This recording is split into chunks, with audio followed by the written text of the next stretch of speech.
Hi అండి. అందరికీ నమస్తే. ఈరోజు మనం బీట్రూట్ కర్రీ చేసుకుందామండి. ఫ్రై కాదండి, కర్రీ చేస్తున్నాను. ప్రాసెస్ ఏంటో ఇప్పుడు చూద్దాం.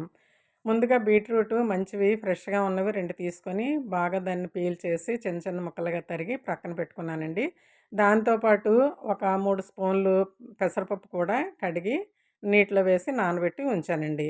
ఒక హాఫ్ అన్ అవర్ ముందే నానబెట్టి ఉంచానండి. అవన్నీ ప్రక్కనున్నాయి. ఇప్పుడు మనం పాన్ పెట్టుకొని అందులో ఆయిల్ పోసి పోపులు వేసుకోవాలండి.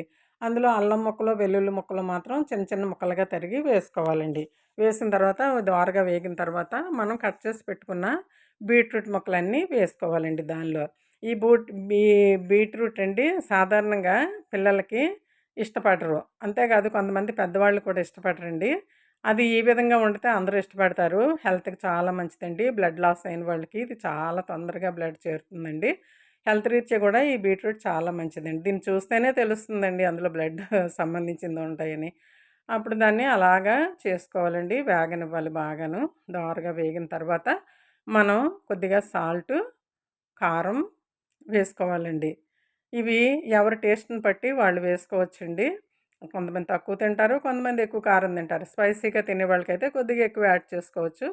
మామూలుగా తినేవాళ్ళకైతే మామూలుగా వేసుకోవచ్చనమాట. ఇప్పుడు ముందు మనం కడిగి నానబెట్టుకొని ఉంచాం గదండీ!